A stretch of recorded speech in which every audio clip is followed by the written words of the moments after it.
I was raised very nominally Protestant. My family wasn't particularly religious, but for some reason, as a young boy, I really was attracted to religion and faith.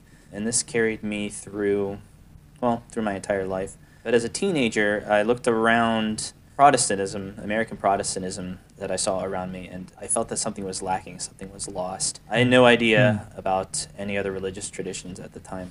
And so at one point I decided that I declared myself agnostic, not in the atheistic sense, but in the sense of wanting to search, explore, really study every religion and every philosophy and come to the conclusion myself, what is the truth? So I began that in high school and it carried into college. I went to University of Pittsburgh for my undergrad. I studied politics, philosophy, and religious studies. And it was at University of Pittsburgh, I was studying there when 9/11 happened. And like a lot of Americans, that was interestingly our first, for good or for bad, our first exposure to Islam. Firstly, we were forced to grapple with what is this? What is Islam? Yeah. Who are these people? Why do they hate us? All those sorts of things. A lot of conversions actually came out of that in the United States, interestingly. But for me, when that happened shortly after at the Islamic Center in Pittsburgh, in December of 2001, they held an open house, and they invited the whole community to come to the masjid, and they had a meal and they had talks about Islam. They demonstrated the salat prayers and the call to prayer. And that was really my first exposure, and it sort of planted a seed, sort of grow, throughout my life.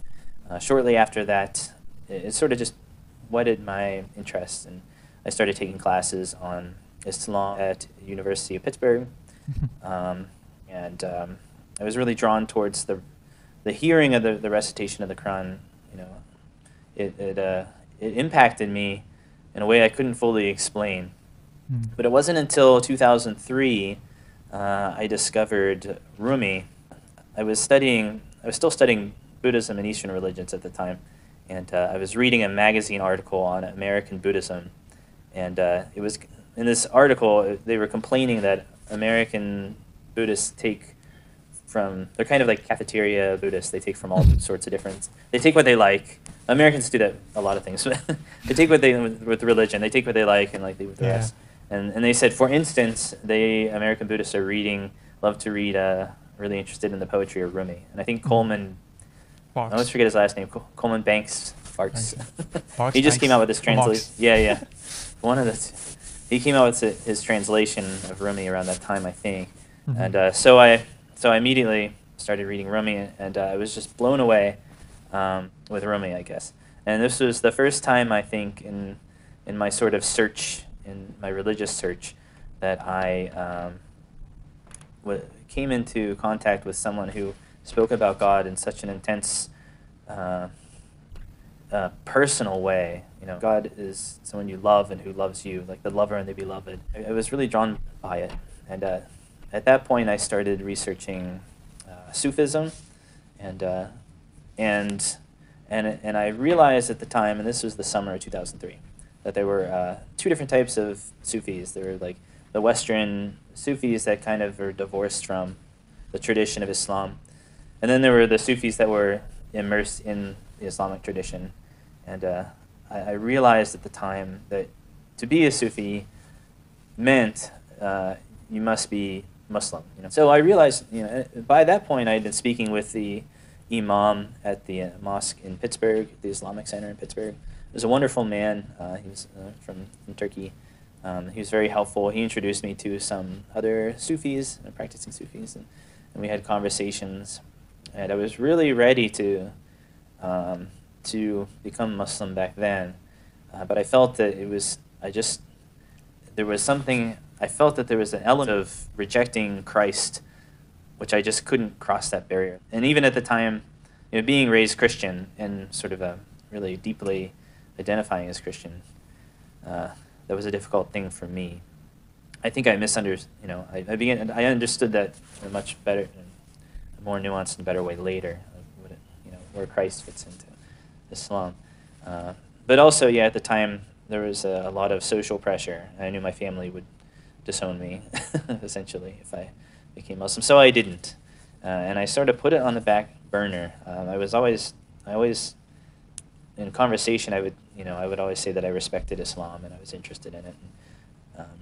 But instead, I did what I felt was the next best thing.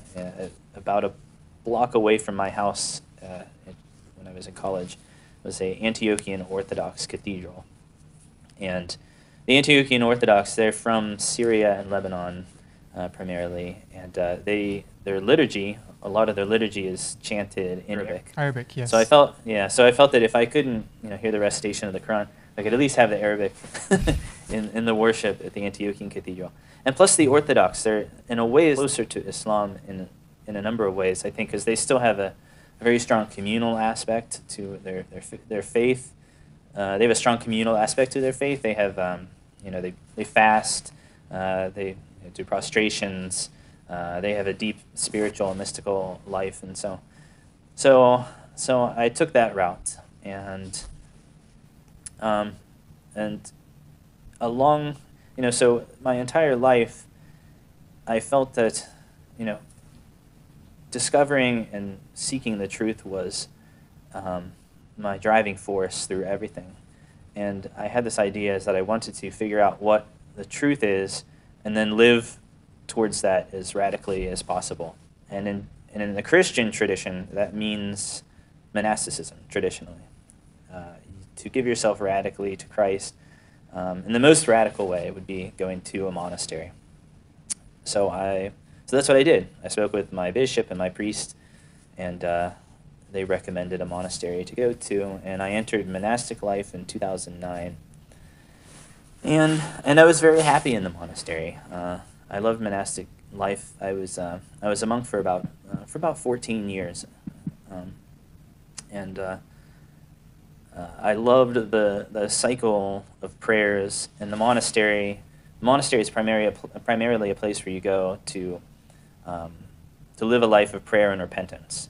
So your entire day is centered around the daily prayers, which, similar to the daily salat prayers in Islam, they're centered on like the rising of the sun and the times of the day, the hours of the day, to the setting of the sun. And so your whole day is permeated with prayer. When I went to the monastery, my best friend, who was also Orthodox Christian, he went into the Navy, he went to the military. And he entered the language school, and he became an Arabic translator. He had no background in Islam or anything in Arabic. It's just what he wanted to do. And so while I was in the monastery, I would still on the side study Islam and was interested in Islam. While we would have conversations. He was one of the top translators in his field. And so this was through the 2010s. Like this was the period of where there was a lot of activity with ISIS, and we'd have these conversations about Islam, and this is what I would call my sort of love-hate period of Islam, where I would see things that I was also reading David Wood and watching his videos a lot. Like, he was reading all like the Sword of the Prophet and books about Dimitude, all these like polemically anti-Muslim books, and I was just trying to figure out, the phenomenon, I guess, of Islam. Why is there ISIS and why are these things happening? But yet there's so much beauty in it, and just trying to figure out a piece of the puzzle that I came to realize at some point that all these books that were anti-Muslim, very polemically anti-Muslim, they all seem to be written by or financed by Zionists. Oh, which interesting. I don't want to get too political, but I only say that because it seemed to me that there was more in the background than just simply, approaching Islam from a fair and balanced perspective.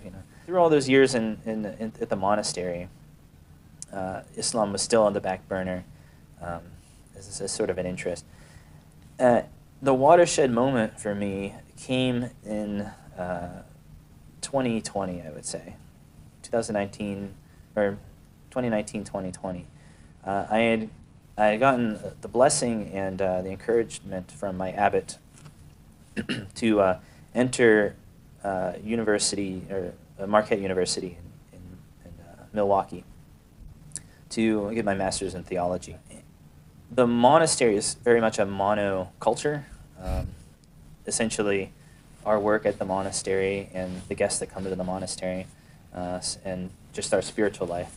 So there's not a lot of outside dialogue or anything like that. But once I entered the university at Marquette University, all of a sudden I had this massive library, university library of books at my disposal about Islam, Sufism, the Quran, all these things. And I just started to read them. And I always had, I had my regular school, work for my master's program of theology on my desk, but always by my side was the Quran. And that period coincided also with the lockdown, because all of a sudden I found myself isolated in my apartment in Milwaukee, with just my books and that's it, essentially. While that was going on, all the churches essentially were closed. Not because of the state had told the churches to close, but the Catholic Church had actually willingly shut down their churches.